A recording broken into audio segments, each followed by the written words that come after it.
नमस्कार. तर इंद्रायणी या मालिकेच्या आजच्या भागात आपण पाहणार आहोत की आदू खूपच रडत असतो आणि रडतच म्हणत असतो की जो सरस आहे तोच असायला पाहिजे ना गादीचा वारस.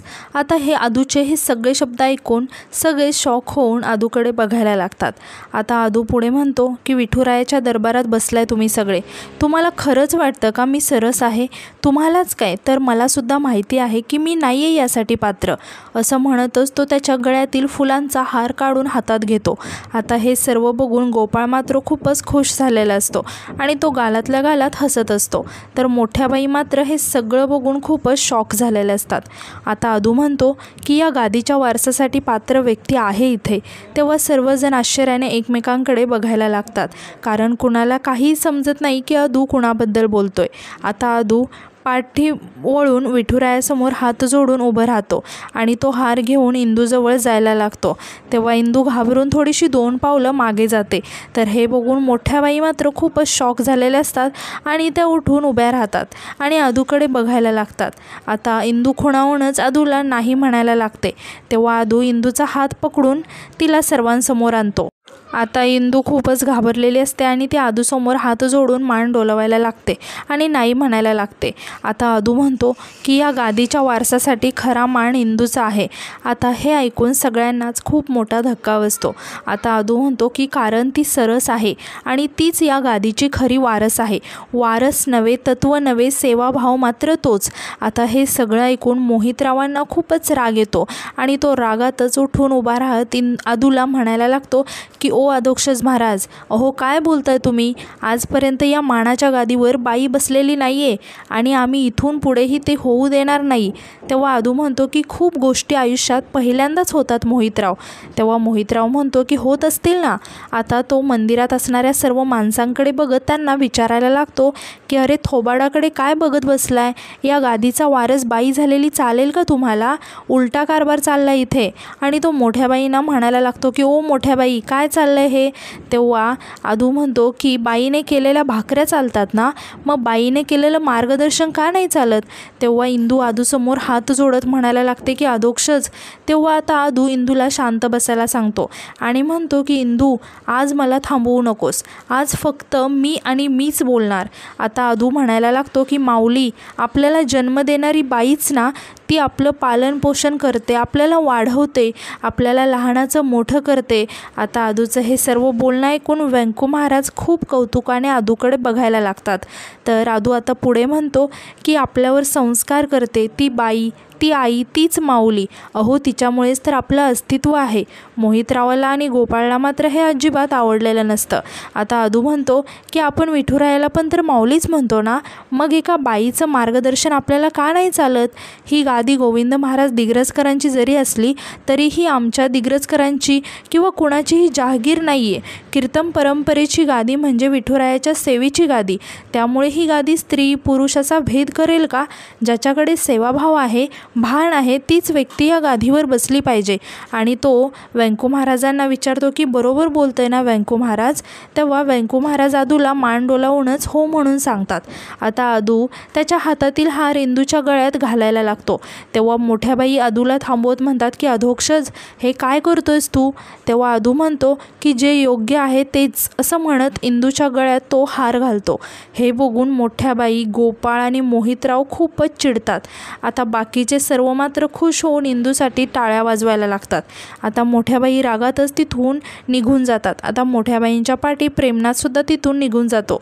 तर इकडे आदू खूपच कौतुकाने इंदूकडे बघत असतो. इंदू मात्र थोडीशी नाराज असते आणि खाली मान घालून उभी असते. आता सर्वजण उठून उभे राहतात आणि इंदू आणि आदूजवळ येतात. आता व्यंकू महाराजसुद्धा आदूजवळ येतात. तेव्हा आदू व्यंकू महाराजांसमोर हात जोडतो आणि म्हणतो की व्यंकू काका, मी काही चुकीचं बोललो असेल तर माफ कर मला. तेव्हा व्यंकू महाराज आदूला म्हणतात की अरे अधोक्षज, तू असं म्हणालास की तुला कीर्तन करता येत नाही, पण तुला खरं सांगतो, तू आज सर्वोत्तम कीर्तन केलंयस. याचं कारण तू आमच्या सगळ्यांच्या मनात जे होतं ना तेच बोललायस.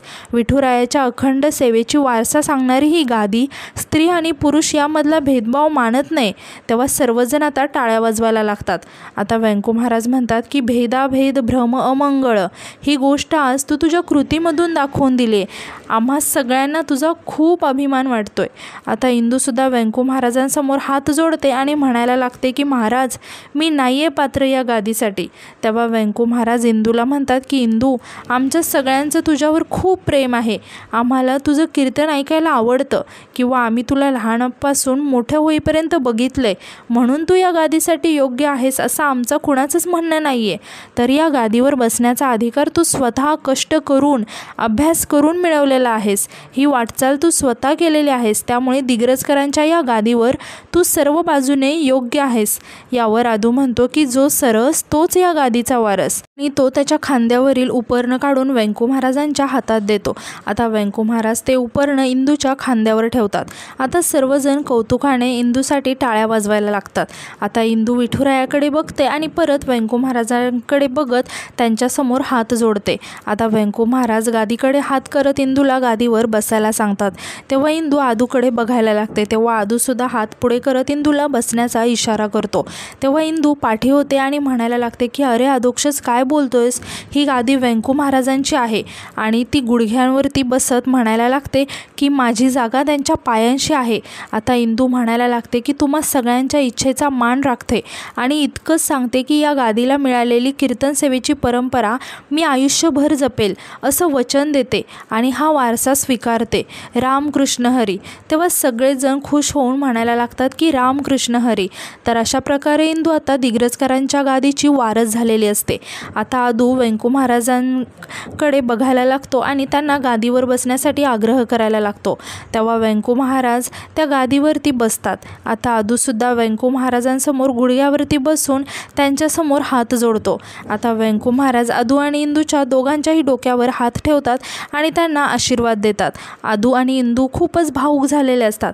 तर आता यानंतर रात्री आपण पाहतो की सर्वजण एकत्र बसलेले असतात. आता व्यंकू महाराज आदूला म्हणतात की अधोक्षज बाळा, खरंच तू खूप मोठा झालायस. आज तू जे केलंयस ना ते भल्याभल्यांना जमणार नाही. अरे विठुरायाच्या मंदिरामध्ये आज सर्वांसमोर तू तुझ्या बायकोचा जो गौरव केलायस ना, याची कल्पना कुणालाही आली नसेल. खूप मोठं मन लागतं अरे यासाठी. तेव्हा आदू म्हणतो की व्यंकू काका, भले मला तुमच्यासारखं कीर्तन करता येत नसेल, पण लहानपणापासून तुमचं कीर्तन ऐकून ऐकून एक गोष्ट मात्र शिकलोय की नेहमी सत्याची आणि न्यायाची बाजू निवडायची, तेही अगदी ठामपणे. मी बोलताना जरी अडखळत असलो ना तरी माझे विचार मात्र स्पष्ट आहेत. यावर शकुंतला म्हणते की अगदी खरं आहे बघ, तुला हे असं सगळं बोलताना ऐकलं ना की खूप अभिमान वाटतो बघ. आम्ही तुझ्यावर खूप चांगले संस्कार केले, हे तू तुझ्या वागण्यातून उतरवलंय. तेव्हा नारायणी म्हणते की आदू, तू खूप निर्मळ आहेस रे. इंदूला गादीवर बसवून आज तू एक नवीन पायंडा पाडलायस, माहिती आहे का तुला? स्त्री सन्मानाचा. आदू, तू एका क्षणात ना आभाळा एवढा मोठा झालायस बघ. तेव्हा सगळेच खूप इमोशनल होतात. तर दुसरीकडे आपण पाहतो की आदूच्या निर्णयामुळे मोठ्या बाई खूपच दुखावलेल्या गेल्या असतात आणि त्यांना आठवत असतं की आदूने कसं गादीच्या वारसाचा हक्क इंदूला दिला. हे सगळं आठवून आता मोठ्या बाई खूपच चिडलेल्या असतात आणि खूप नाराज असतात. आता तितक्यात तिथे प्रेमनाथ येतो आणि मोठ्या बाईंना असं टेन्शनमध्ये बघून म्हणायला लागतो की सासूबाई, आम्हाला माहिती आहे की तुमचं हे जे काही ब्लड प्रेशर वाढलं आहे ना, साहजिक आहे. ज्याच्यासाठी बोट बनवली त्यानेच भर नदीत त्या बोटीला भोग पाडलं. सासूबाई, तुम्हाला मेव्हणे साहेबांनी क्लीन बोल्ड केलं आहे. तेव्हा मोठ्या बाई खूप रागात आता प्रेमनाथ जवळ येतात आणि म्हणतात की निघा. तेव्हा प्रेमनाथ खूप आश्चर्याने मोठ्या बाईंकडे बघायला लागतो. तेव्हा मोठ्या बाई म्हणतात की माझ्या जखमेवर मीठ सोडायला आलायत का? आणि ओरडून प्रेमनाथला तिथून जायला सांगतात. तेव्हा प्रेमनाथ तिथून जायला लागतो तर समोरूनच आता आदू येतो. आता प्रेमनाथ आदूकडे बघायला लागतो आणि तिथेच थांबतो. तर आदूसुद्धा तिथूनच आता दरवाजातूनच मोठ्या बाईंकडे बघायला लागतो. आता मोठ्या बाई अंताजींच्या फोटोकडे खूप रागाने बघायला लागतात आणि भिंतीवरील अंताजींचा फोटो काढून हातात घेतात. आता आदू आणि प्रेमनाथ हे सगळं आश्चर्याने बघत असतात. आता मोठ्या बाई अंताजींचा फोटो हातात घेऊन त्या फोटोकडे बघत म्हणायला लागतात की तुम्हा दिग्रजकरांवर कितीही प्रेम करा, कितीही जीव लावा, तुमच्यासाठी काही पण करा, पण तुम्ही लोक परधार्जिनीच. तुम्ही पण तुमच्या कर्माने गादी घालवली आणि अधोक्षजने ती नाकारली. आपल्याकडे गादी नाहीच असं म्हणून त्या अंताजींचा फोटो तिथेच बेडवर फेकून देतात. आता हे बघून आदूला खूप वाईट वाटतं आणि आदू आतमध्ये येतो आणि मोठ्या बाईंना म्हणतो की आई, आता आदूचा आवाज ऐकून मोठ्या बाई आदूकडे न बघता आदूला म्हणतात की मला कुणाशी काही बोलायचं नाही. आता आदूला खूपच वाईट वाटलेलं असतं आणि तो खाली मान घालून उभं राहतो. आता मोठ्या बाई रागातच आदूला म्हणतात की निघ इथून. आता प्रेमनाथ अजूनही तिथून गेलेला नसतो. आता तो आदूचं आणि मोठ्या बाईंकडे बघून आतमध्ये येतो आणि आदूला म्हणतो की मेव्हणे साहेब छान गुगली टाकली तुम्ही, आणि तो रागातच तिथून निघून जातो. आता आदू अंताजींचा फोटो हातात घेतो आणि त्या फोटोवरील हार व्यवस्थित करतो आणि मोठ्या बाईंना म्हणतो की आई अगं ऐक ना मी काय बोलतोय ते. तेव्हा मोठ्या बाई म्हणतात की काय नुसतं आई आई करायचं आणि तिला जिवंतपणी मारायचं. तुझ्या वडिलांना चाकू लागला ना तसाच मला पण लागायला पाहिजे होता. अरे हे ऐकून आदूला खूपच वाईट वाटतं आणि आदू खूप रडायला लागतो आणि म्हणतो की आई अगं काय बोलतेस तू. यावर मोठ्या बाई म्हणतात की खरं तर मीच तो लावून घ्यायला पाहिजे होता. लेकरू म्हणून तुमच्यासाठी इथे थांबली, पण तेच लेकरू माझ्यावर उलटलं. असं म्हणून मोठ्या बाई खूपच रडायला लागतात. आता आदूसुद्धा खूपच रडत असतो आणि म्हणायला लागतो की आई अगं रडू नकोस गं तू. मला माहिती आहे माझा हा निर्णय नाही पटलाय तुला, पण अगं मी जे केले ते योग्यच आहे. तेव्हा मोठ्या बाई रागात म्हणतात की मग मी काय अयोग्य केलं आहे. गादी तुझ्या हक्काची होती, ती तुला मिळावी म्हणून मी प्रयत्न केले. लोकांचा वाईटपणा घेतला, लोक नाही ते बोलले, पण मी प्रयत्न सोडले नाहीत. प्रयत्न केले मी आणि तू माझ्यावरतीच उलटलास, केसाने गळा कापलास आणि त्या बायकोची बाजू घेतलीस ना तू. मुद्दामून केलं तिने, चेटूक केले तुझ्यावर, काळी जादू केली तिने. असं म्हणून मोठ्या बाई तिथून जायला लागतात. तेव्हा आदू मोठ्या बाईंजवळ जाऊन बसतो आणि त्यांचा हात पकडत त्यांना म्हणतो की आई अगं थांब, मला बोलायचं आहे तुझ्याशी. आणि तो खूप रडायला लागतो आणि रडतच मोठ्या बाईंना म्हणायला लागतो की मला माहिती आहे की या जगात सगळ्यात जास्त प्रेम आणि माया जर का माझ्यावर कोणी केली असेल ना तर ती तूच आहे. मी आज जे काही आहे ना ते फक्त तुझ्यामुळेच आहे आई. बाबा गेल्यापासून माझी आई आणि बाबा दोन्ही तूच झालीस. माझ्या कातड्याचे जोडे करून जरी घातले ना तरीही कमीच पडतील गं. मला ना या गादीत रस आहे ना या कीर्तनात. आता तेव्हाच तिथे इंदू येते आणि आदूचं आणि मोठ्या बाईंचं बोलणं ऐकायला लागते. आता आदू रडतच मोठ्या बाईंना म्हणत असतो की आई अगं जीभ जड आहे माझी, हे आता मी स्वीकारले तर तू सुद्धा स्वीकार ना. मला नाही आहे इंटरेस्ट याच्यात. इंदूला अगं तिने गादी राखली आपली, या गादीवरचा अधिकार सिद्ध केला आहे, मग तो आता तिलाच मिळायला पाहिजे ना. तू ना तुझ्या डोक्यातून आता तुझा हा विचार काढून टाक, या घरात माझा हक्क कुणी हिरावून घेईल म्हणून. मोठ्या बाई मात्र रडत आदूकडे फक्त बघत असतात. आता आदू म्हणतो की माझा हक्क कोणीच हिरावून घेऊ शकत नाही, कारण माझ्या हक्काची तू आहेस. माझी बायको इंद्रायणी आहे, व्यंकू काका आहेत, शकुंतला काकी आहे, नारायणी ताई सगळेच आहेत. मला ही गादी, पैसा, संपत्ती हे सगळं काहीच नको आहे गं. फक्त मला माझी मोलाची माणसं जवळ पाहिजेत. खूप प्रेम आहे आई माझं तुझ्यावर, मला समजून घे प्लीज. आता मोठ्या बाई खूपच इमोशनल झालेल्या असतात आणि त्या आदूकडे बघत असतात.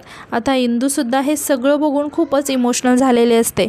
आता मोठ्या बाई आदूच्या हातातील अंताजींचा फोटो घेतात आणि त्या फोटोकडे बघत रडतच म्हणायला लागतात की ऐकताय ना, तुमचा मुलगा किती मोठा झाला आहे ते. तुमचं लेकरू आज आईला समजवतं आहे. आणि त्या आदूला म्हणतात की समजलं, आईला सगळं समजलं. आणि म्हणतात की मला झोप येते, जा. आता आदू खूपच रडत असतो आणि तो रडतच तिथून निघून जातो. आता मोठ्या बाई अंताजींच्या फोटोकडे बघत म्हणायला लागतात की बघितलं ना, तुमचा मुलगा तुमच्यासारखाच भोळा आहे, दुनियादारी कळत नाही त्याला. तुम्हाला कसं वाटायचं की गादीसाठी व्यंकट भाऊजीच योग्य आहेत म्हणून.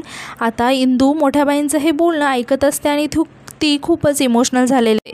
आता मोठ्या बाई अंताजींच्या फोटोकडे बघत म्हणायला लागतात की त्यांनी खूप मोठं कारस्थान केलं आणि तुमच्याकडून तुमच्या हक्काची गादी हिसकावून घेतली. आता इंदू तिथून निघून जाते. तर इकडे मोठ्या बाई म्हणतात की तसंच त्या कार्टीने केले, अधोक्षजच्या बाबतीत कारस्थान केले तिने, पण आता ही इंद्रायणी दिग्रजकरांच्या गादीवर जाऊन बसली आहे. असं म्हणून मोठ्याबाई खूपच रागात बघत असतात आणि आजचा एपिसोड इथेच संपतो. तर उद्याच्या एपिसोडमध्ये आपण पाहणार आहोत की इंदूला एक फोन येतो आणि त्या फोनवरती एक सर सांगतात की शिक्षण महामंडळाकडून तुम्हाला जमीन अलॉटमेंटचं लेटरसुद्धा आलं असेल घरी. आता हे ऐकून इंदू खूपच खुश होते आणि विचारायला लागते की काय, कधी. तर इकडे घरी पोस्टमन इंदूसाठी घरी एक लेटर घेऊन येतात. आता ते लेटर मोठ्या बाईंच्या हाती लागतं आणि त्या लेटरकडे त्या बघत म्हणतात की शिक्षण महामंडळाकडून पत्र, असं म्हणून ते त्यांच्या साडीच्या पदरात ते लपवतात. तर आता यानंतर इंदू इकडे खूपच घाईघाईत सुशिलाला विचारत असते की अगं आत्या कुठेच नाही सापडत आहे, सगळीकडे बघितलं.